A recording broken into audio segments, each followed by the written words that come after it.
Okay, you're not going to believe this, folks, but we actually had the winner, the big one, right? It was an absolutely beautiful moment this evening. She's never rolled a strike in her life. The video is going to be up on all the Bingo is Life social media stuff. Go check it out. It actually was a beautiful moment. And sadly, we're not doing a live podcast. And we're not doing a live podcast, but we've got a wonderful podcast for you to listen to. And then next week, we will be back, and we're going to talk some details about this big win. Absolutely. Unbelievable. In the meantime, you should be able to find the video. We'll throw it out there. In the meantime, enjoy Mr. Christian Perritt. Oh, along that's with the rest right. of us. Here they are having a good time. All Or right. we are, right? Whatever. I think so. So, let's start the real podcast. Well, here we are again.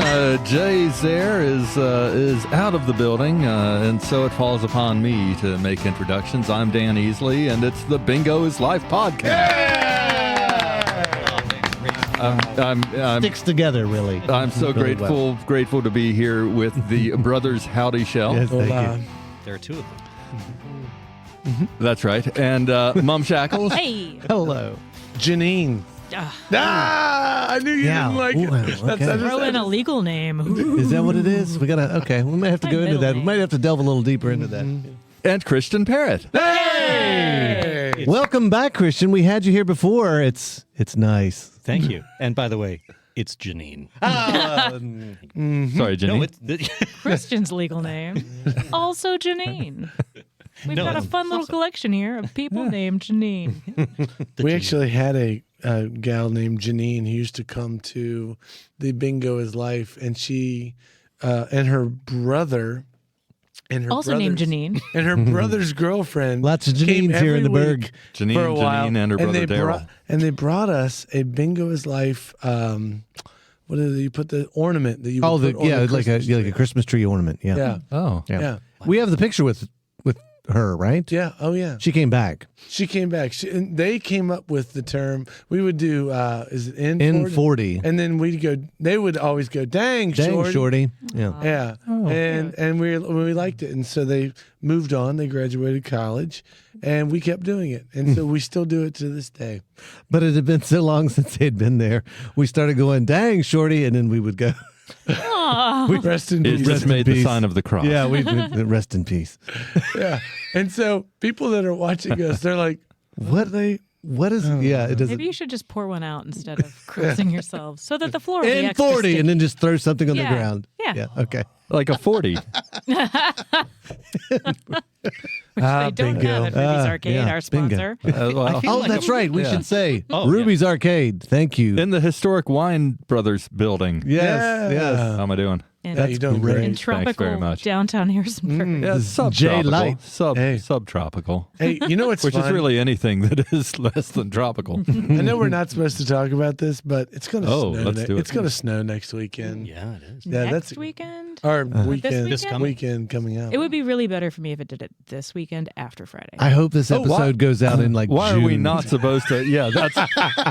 We should explain that's why we're not supposed to. Yeah, right. talk You can, about it. you can edit it really badly. yeah. You know, here this weekend it's supposed to be sunny. I'll see what I can do. That's great though. My kids are like, yes. I said, well, if you get 12 inches of snow, you might get out on Monday. You might. I mean, foot of snow. This town doesn't do. Harrisonburg is not good with snow. We don't like. No. We're not like we got this covered. This happens all the No. time. Last year, I it remember snowed last year. 1 inch. 1 inch. Was The Really? entire total. Wow. 1 inch. The entire winter. I bought a new snow shovel at the beginning of last year. Thanks a lot, Dan. That's, You And, did this. and that's the end of the story. yeah.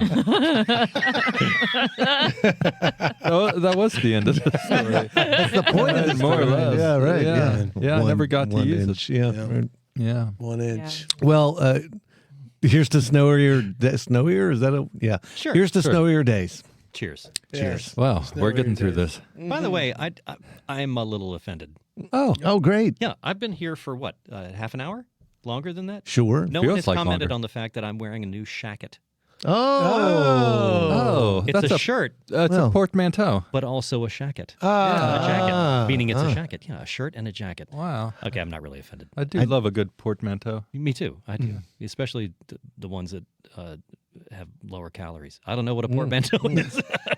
So when you 2 words. 2 words. 2 words and you mash them together. That's right, like Massachusetts. When 2 words love each other very much. Let me tell you about the port and the man and the dude. Toe. Oh, it's like a spork. Like spork would be another one. Sure. Yep. Yep. Plausible. That's another one. Say again? Yeah, plausible. That's Plausible. Another yes. It's a combination of plural and ausible. Oh, I didn't know that one. Dropping the hard truths there, reader. Words. Yeah, Not a etymology. reader. Words. You learn something. Between the lines of age. Wow. Wow. Yeah. We were talking about lyrics at one point. We were. I That was a guess lyric. that's a lyric. Yeah. Yeah. Hey, and then we're going to move on to music. To music. Yeah. you ready? So yeah, go for it. Let's start. Hey, I'll throw one out there. Okay, I want to start it. I've got a question. I've got. Okay. oh, Yeah. I what's think your question? Procol No, you go. Harum. You say Procol Harum makes reference to portmanteaus in the lyrics for "Whiter Shade of Pale." Oh, okay. Yeah. What? All right. Nerd. Now I'm Okay, going so through that song in we, my head. we had discussed the possibility of talking about music in Harrisonburg, and I'm going to throw out a band that I saw in Harrisonburg that maybe, I don't know if there's any '90s kids out there, they might know it. Leonard Skinner. The 2 Skinnee J's. Oh. It was such a fun group. I'm going to put a link in there somewhere, but we saw them in what is now Clementine. Yeah, was Main Street. It was called Main Street at the time, and their shows were infamous for just a bunch of bodies in a room jumping up and down like insane. And so it was much fun. It was so much fun. It was probably one of the best shows I've ever been to in Harrisonburg. As far as just they bring a passion to the music and everything, and it was cool. Well, they also Main are Street Bar and Grill? They're Yeah, also yeah. super Well, fun as a because- venue, I mean, that weird. place was on fire. Well, my It literally did catch on fire. my buddy was the manager and bouncer there. And, Oh. he is now. Is he now okay? he's now a sergeant at Craigsville Maximum Security Prison. Oh, his that's comment probably was- an easier. Yeah. Yeah, he was like, General Pop really isn't that different from Club Night. Yeah. Yeah. Anyway, sorry, Yeah. you were good. Well, the 2 Skinnee J's they would dress up because there's like 6 or 7 they were of them. they were Not just theatrical. two. Yeah, and so they would all Jay have Zara was one of them. an outfit for the evening, and the 2 Skinnee J's, the J is Jedi's, right? That's, I mean, of course, Oh, really? J's for also like, Not for like Their joint. names were Jay Guevara Yeah, and and- another Jay. yeah, there was 2 J's. Yeah, two J's. Rockefeller. Yeah, Jay. Rock. Sure, let's go But with so after that particular show, I said, "Hey, Yes. I own the little grill. Yes, right. Come eat at the little grill. That's I will right. buy you breakfast Yes. if you all come eat at the little grill." Yeah. And so they did.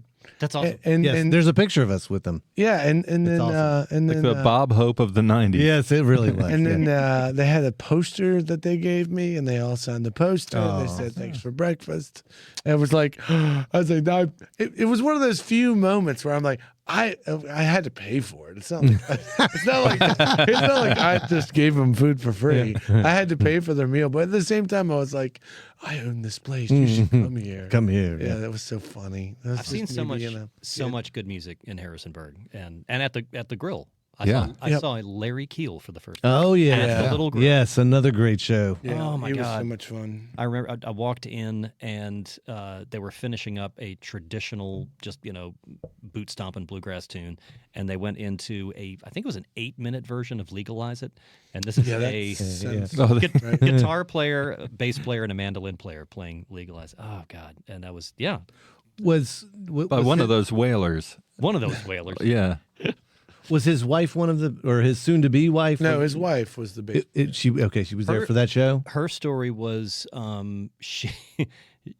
she said, I think it was at that show when they were introducing the band, she said, yeah, I met this cool guy and he played guitar, so I figured if I'm going to hang out with him, I better learn to play bass.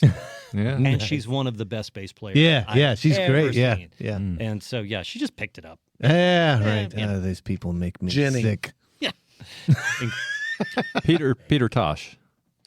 Did he write Legalize It? Right? Didn't he? I think so. You're right. Yeah. It wasn't. Was it Yeah. Marley or was it? No, Tosh? yeah, No, he's no, right. it's He's I Peter love Tosh. Peter Tosh. Yeah, yeah. Gotta love Peter Tosh. Yeah. Interesting. So there was a Mac Rock in 2005, 6, somewhere in there, in which I looked at the list because Peter Tosh also wrote "Nearer, My God, to Thee."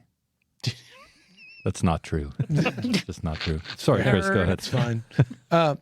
But dun dun dun dun dun dun. Bobby Bear Jr. Thank you. Yeah. Wow. That was a great show, too. I got to do- Bobby Bear Jr. Yeah, played and blew that Oh, yeah. place Yeah. exploded with joy. It was so much fun.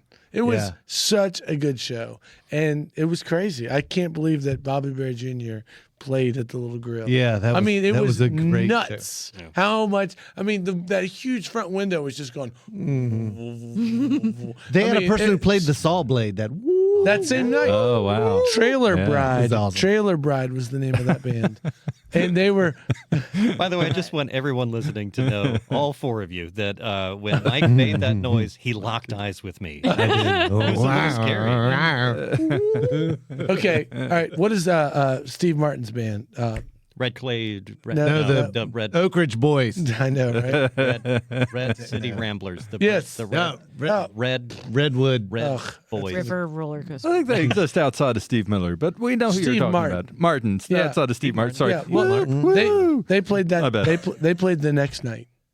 Oh, That I mean, Man. yeah, At the grill. At the grill. Stop it. I'm 100% serious. What? Yeah, they were there the next night. have y'all heard of the Grand Ole Opry members' Old Crow Medicine Show? Yeah. That's a Yeah. good point. Good point. I've played kind of with him. That's too. Oh, you totally played Kind with of. them? No. Yeah, how many You shows? mean you played with but them? I mean, you just goofed off with them a couple times. Yeah, I played 2 shows with what was called the Route 11 Boys. Yeah, yeah. And here's how Still, cool. that's cool, Here's how though. cool those guys. It are. is. So I played, and this is in like 94, 93? maybe 93, Yeah. at the Artful Dodger. Okay, yeah. And I played with him. I taught Critter how to play a bar chord. Yeah, Like, how right do you on. do that? You're the one to blame. I'm the one Yeah. to blame. Thanks a And- lot, man. He was doing fine before bar chords. Now, it's This is funny. the first and last time he played a bar chord. You bring up Critter, so I never played. I did play with Critter on multiple occasions, but the time that I remember the best was we were at the grill. It was an open mic night, and I was outside because that's what you do. You sit outside, smoke cigarettes, Yep. and you're kind of practicing, getting ready to go in On the bench. And I was doing Heart of Gold by Neil Young because that's what I was at 17 or 16. Words. And Critter was like, "Hey man, I'll play the harmonica part with that," And I said, "Okay, that sounds great," And we go in there, and he did the harmonica, Oh, that's fun. perfectly Oh, with cool. that. And I just remember going, "Oh, he's really good," like because he did all the bends, and it wasn't just blowing on the harp; he was playing the harp, and it was awesome. And then later in life, I once again got to play with him, and he played slide on a guitar, and I was like, "Oh, man, the good guy, people who do this, some people are just really good, and when you're around them and you play with them, and you're like, oh God, they're so much better than me, or what, that feeling, you're just like, wow, they've got it. I don't know, he had it. Yeah. So Yeah. it doesn't surprise me. It does not surprise me that he became a part of the Grand Ole Opry. I kind of lived through that sort of struggle and envy for a few years when I was sort of deeper into that old time music scene, and I lived in a house where touring musicians would often stop there and stay the night so that they could, sleep somewhere that wasn't a cheap hotel. Right. It was a yurt in Keys. No, they wouldn't stay in there. I'd rather stay in a cheap hotel. No, but in the farmhouse, in the 1880s farmhouse, where we had like 30 instruments. They'd be playing tunes after their shows till 3 a.m. or something. All phenomenally great musicians, and so I struggled a bit with my own self-confidence on that. And how are these people so good? And what I determined was that they put a lot of time into it, and that they had a lot of passion for doing that. They were really passionate about playing music, and they played music all the time, and that's why they were good. And even when Critter was playing harmonica with you 30 years ago, he probably had already put a lot of time into playing the harmonica. And there is some sort of natural God-given talent or something. Right, you're right. But for the 99% of it isn't God-given talent. It's time and passion applied to work. Mm-hmm. Yeah, right. There was a and that's why I'm not that great, because I'm actually not that passionate about it, and I'm not going to put that much time into it. That's great. That's fine. And something I heard on the NPR one time where there was the NPR, the old NPR, National Petroleum Radio. Yeah, brought to you by ExxonMobil. Sorry, go ahead. And it was a study done. They took some really, really great improvisational pianists. Can I say that on the show? I always said piano player. Well, sure. Old-time piano player. These guys who were just amazing at jazz improvisational music, and they rigged up a brain scan while they were playing music. And what they were trying to study was, why is it that so many amazing musicians take drugs? Why do they smoke weed? Why do they that sort of thing? And weed's a vegetable, Christian, but drugs, sure. And they saw that when they were playing, it wasn't these amazing people. It wasn't the parts of their brain that were activated that showed up on the brain scan. It was the parts that were shut down. And the parts that were shut down had to do with self-criticism, inhibition, that sort of thing. So it was all that, not even like just confidence. It was not caring. It was just like, all I'm going to do is play. We were talking about that earlier. Right, letting go. Letting go, and just saying, I'm just going to play. And that was, everyone that there's, insanely talented people like, Larry Keel and folks like that. Part of the great thing about seeing like an Old Crow is that, they're incredibly talented. They put so many hours of time into it. Yeah. But it's also that they're kind of doing it for them. It's like, I'm going to just, we were talking about Corey Lynn earlier and how like she is just amazingly talented, incredibly charismatic, but also is like, I'm playing this for me. This is, I'm doing this for me. My own standards are my standards. It's not trying to meet anybody else's. And that's really cool. To put a cap on the Old Crow story, by the way, decades later, after I played with them as the Route 11 Boys, my mother went to see them at a local venue. It had been decades since I had talked to these guys.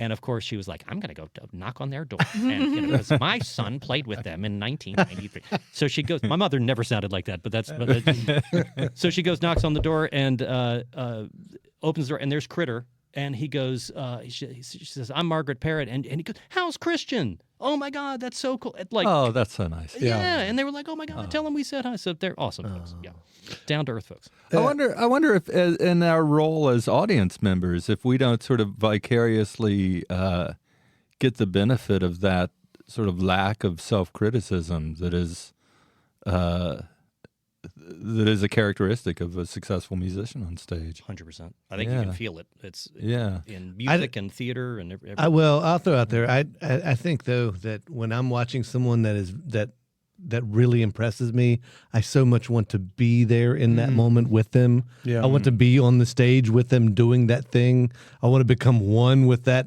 particular performance. And I don't know if that's jealousy, if that's petty. I'm not sure what it is, but it's definitely something I'm sitting there going, I would like to be right there. Oh, I think that's awesome. Me too. I have Mum Shekels, when you're doing your improv, is it the similar? I mean, are you also kind of turning these things off in your head?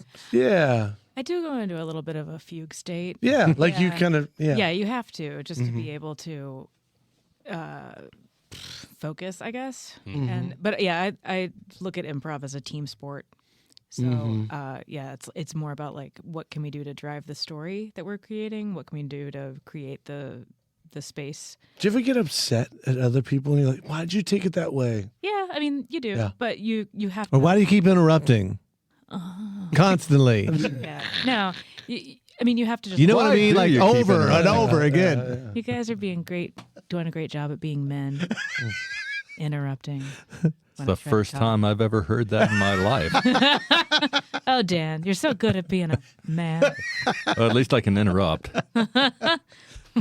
What did the interrupting man say? Whatever the hell he felt like at that particular moment. Because what he had to say was more important. Anyway, now that I've taken you all down a peg or two. Thank you. Ed, we're sorry. They needed it. See what you did wrong there. Could you mansplain? No, it's good. I don't know much about music, so I'm letting you all carry the show. If you could mansplain some music, Please continue. how does music work? Yeah, see, here's what you got right and what you got wrong there. No, I totally agree with you. And I think that's it, not to sound artsy fartsy, but that's we're talking about art. Yeah. So You can leave out the fartsy, but yeah. Yeah. That comes after the Hop and John. Too late. Sorry, too late. And I apologize. No, the thing that transcends, I think, different kinds of art is exactly that. Where when I was back in the 1800s involved in improv performances, when people would be at the end of a good I would show. love to watch an 1800s improv show. I say. What would that look like? Forsooth. Thou art fart joke. When people would, at the end of a really good improv show, and the most talented improv performers that I've Unhand that lectern. It's time for my jocularity. Sorry, it took me a second. Let's see what Yeah, you mean. yeah. Welcome to womanhood. I am so happy. There's one constant interruption. I'm a lady now. Hey, I'm a lady. Oh God. No, but yeah, there's a thing with improv is like kill your. It's a thing with writing, but they would say kill your darlings, and it's like, okay, I had an idea, but it didn't happen. We're going to keep moving. You just keep moving, and maybe later on you can be like, hey, you know what? I want to do this thing that didn't work in that other scene.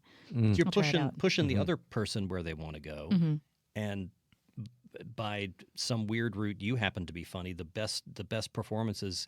People would be like, "Oh, I love that thing that you did," and I was like, "I have no idea what you're talking about because I was just in a scene trying to make it go." Yeah. with the other Well, it's funny because I'll throw out there that in the same way of watching music, I feel the same pull. If I'm watching good improv, I'm like, oh, I wish I was in that team. That's the thing. That team right Yeah. now, they've got You it. make it art. It's just such Our team has a lot of fun playing together. Like Yes, that's all it is. yeah. Is we just have fun playing together, Right. and I think that's what we try to bring to. That's what our group brings to the shows. It's just like, hey, we look like we're fun to hang out with. Right, That's right. That's how I got roped in Yeah. to it because I was like, I want to play with you guys. So Yeah. do you play an instrument? I do not. Okay, I because am musically challenged.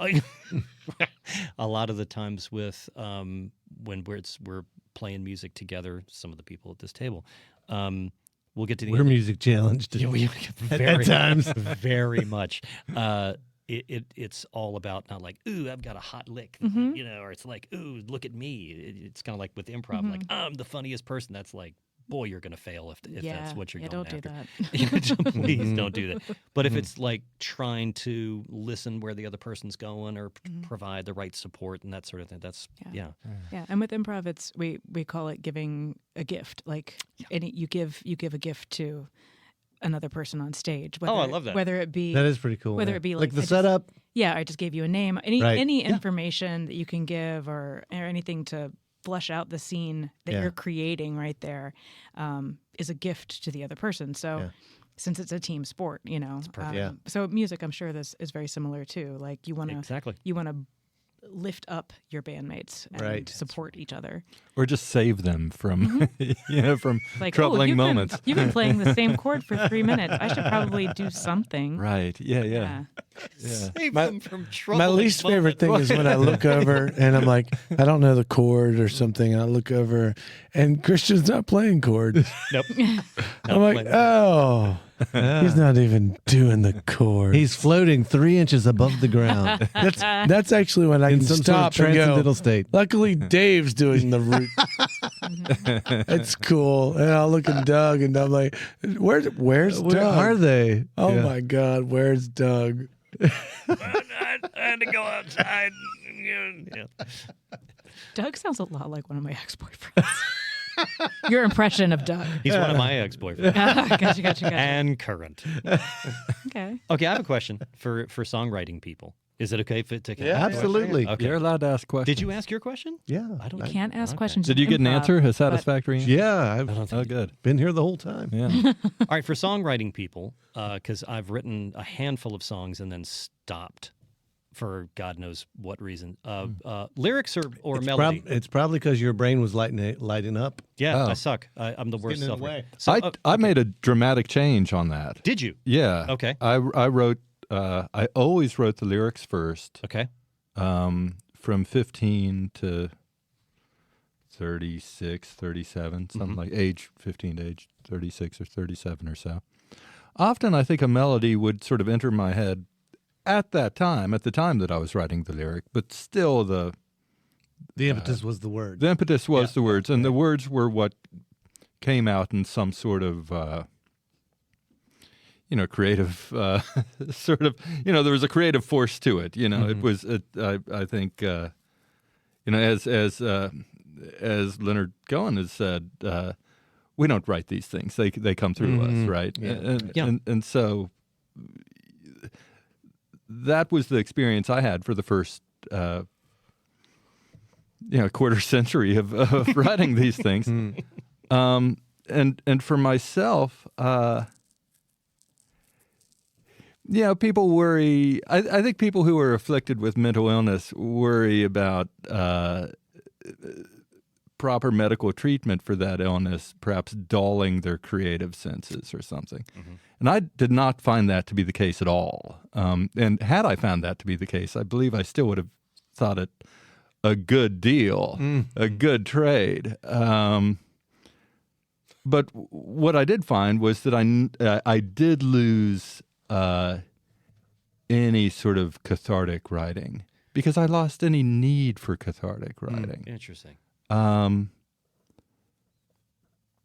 so I had to sort of construct a new approach. Just art, it's art, it's artifice, it's artificial. I had to make a new approach to it. And for me, that approach was writing the music first. And so I've switched over the last really 5 or 10 years. I've made that switch. And I find it fascinating. Wow. Just to work within that and to work within a new thing. It still feels very much like a new thing to me. That's so cool. I know Chris and I, we talked about this at one of the other episodes where we talked about lyrics. Chris is a lyrics person, lyrics first. And I think each of us, though, like it's like 95% of the time, lyrics first. 95% of the time, I'm music first. Wow. But I mean, that can change too. You gotta. Yeah, sometimes. if I write like a page of stuff of words, and then I'll start playing a couple chords with it, and then I'll just get rid of stuff that doesn't seem like it fits. And sometimes you're like, ooh, it's going to be hard to fit all these words into this phrase. I'm going to do it. I'm going to make this song real fast. It's funny. Like I the same thing inversely, because like usually like I'll like have a melody and like, well, how do I say what I think this thing is trying to say? Because like for me, the melody is what tells you what the words are going to be, and sometimes that means they won't make sense. Wow. Okay. So and it's taken me a while, but you got to be comfortable with that. Like, that's why some of the songs that I write make zero sense at all. It's like it's coming from the sound. They make perfect sense. You write amazing songs. Why are you asking this question? Where are you in this spectrum? Ooh, yeah. Constipated. Have you tried Hershey Kisses? Even just the foil. I don't want to go back to Verona. That's a different show. Even that's a different episode. Even just the four. Check out episode of the podcast. Michael put that in later. 46. The one before the snows. I was going to say, how about all that snow, guys? Wow. No, where the reason I ask is that best songwriters that I know, so a couple of them are at this table, is that I want to know, okay, you're successful at what you do. How do you do that? But my brother and I have talked about this because my brother's written some of the best songs I've ever heard. It's and true. Gotten to play with. Yeah, I agree with that. And they were in a they were in a bunch. They were in a bundle. And it was around the time that our father died, and he actually enrolled in a songwriting class. Oh, wow. And he said the songwriting class was, didn't mean to belittle it, but it was kind of incidental. It was an excuse to say, okay, I have to write a song by this Friday. Right. Yeah. Which made him Force do that. force you to spend that time. But he and I have both, he and I both talk about the fact we do like both at once. We wait on divine intervention. We have to have a mute. okay, It's like, God damn it. We just like to. Waiting for the Lord. I believe. Yeah, exactly. we want to, loosen the sphincter, so, quit self-criticizing ourselves and actually do that, because what I've always God, that's a reassuring metaphor, isn't it? It is. Totally is. So the X-lax of songwriting is what I'm looking for. Because it's like, if you write just melody first, how do you know what the song's going to be about? But it's the same thing with lyrics. Right. So, that makes... Well, wow. It's fascinating. For me, the melody tells you what it's about. Exactly. Because the words will come from it. But then the words... And then Well, wow. Sorry, go ahead. Well, I was going to say that you brought up your muse. Yeah. It for me is. I was saying that mostly sarcastically, but like, No, I wish I wasn't waiting on that. No, it all of a sudden that's the thing for me. I'm like, oh, this is what I find myself writing. Like when I have someone in my life that like makes it click a little bit, and that's when I find myself writing more about that, around that person. Or Who's that person? Right now, it's my son. Yeah. Okay. Yeah, 100%. Yeah. Like I write everything for him. Wow. Yeah, it's really weird. Not about him, but for not him. about him, but for him. Oh, yeah, that's cool. Yeah, it's like the last like 5 songs I've written. I think about him, and then my dog was one. Yeah. But I mean it changes. It does. I wrote one about you. My brother. So I mean, you know what I'm saying? Like it does change, but I do think that is a big. Was that song of Chris's called "That Jerk in the Kitchen"? Yeah, there. That jerk in the Kristen kitchen. just made the joke that I peed we in all your wanted iced to tea. No. It just made the joke we all wanted to make. Sorry, I rushed there. Yeah. Anyways, muses change, and that changes your focus, and I think for me that's how a song lands. I think there can be an arbitrary component to it in terms of just crafting a space for it to happen. So you'll give me a little attitude for invoking the name of Peter Gabriel. As you always do. Wow! Oh my God! Yeah. Love but he was is a music first guy, and he just sings nonsense on top of it, and slowly divines words. Words from those nonsense syllables. Yep. Paul McCartney did the same thing. Did he? Yesterday started with scrambled eggs. Scrambled eggs. Yeah. Scrambled eggs. Scrambled eggs. I'm always struck by people with the discipline. I like how everybody just went all of a sudden right there. Scrambled Scrambled egg. God bless Paul McCartney. Toast and jelly and some Scrambled bacon eggs. too. I'm I would love struck to know by if David Byrne does the same thing. I bet David Byrne follows that same pattern too. he just writes about how awkward he is. I'm sure.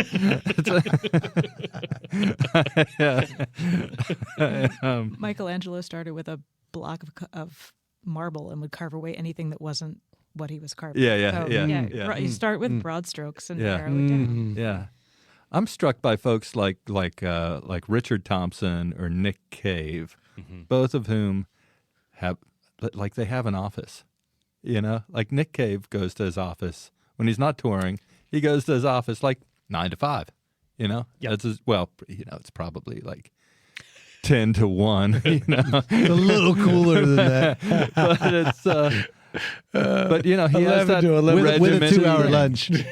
There's some regimentation to it where he's staring at that piece of paper for a few hours every day. There's a great book called "Written in My Soul." That's a bad title, but it's a great book interviewing songwriters, and one of them is they interview Paul Simon, and he admits he's like, I frustrate other songwriters because my process is. We had an album one time, and they were like, it would really be good if we had another cut. And he was like, okay. And he went into a room and wrote, I don't know what the damn song, but it was like, Mrs. Robinson or something. And he came back with it. He's like, here you go. Yeah. Because he's like, I have to do this. And that makes me want to string. Yeah.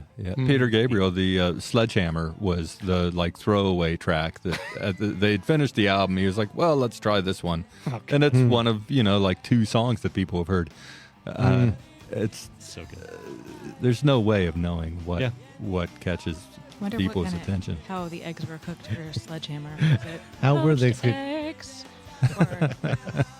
Wow, we ran really long on this episode. We did. Thank you, listener, for hanging in this long. Egg beaters. We start getting into. There you go. Yeah. We start getting into that kind of place, and there we go. But thanks very much, kids. This has been another episode of Bingo is Life. Go to the historic Wine Brothers building to Ruby's Arcade. Thanks so much to our sponsor, Ruby's Arcade. Go there on Tuesdays at 7:30 Scrambled for eggs, Bingo. Bingo is live. For Bingo is live. Oh my God! There's a goat bleating in the background here, and then check out this podcast as you are currently doing. So I don't know why there's an exhortation to do that. Yeah, thank you, Grayson. Yes, indeed. You'll find that on all your favorite streaming media providers. Thanks, kids. See you next week. Bye. Adios. Bingo is Life, a post-bingo Harrisonburg podcast, is brought to you by the Brothers How to Show and our friends at Ruby's Arcade in downtown Harrisonburg, Virginia. If you've enjoyed the show and feel it's worth spreading a little joy in this world, please tell just one person that you like this podcast. Word of mouth, more than any other form of promotion, is how creative works get noticed and sustain themselves.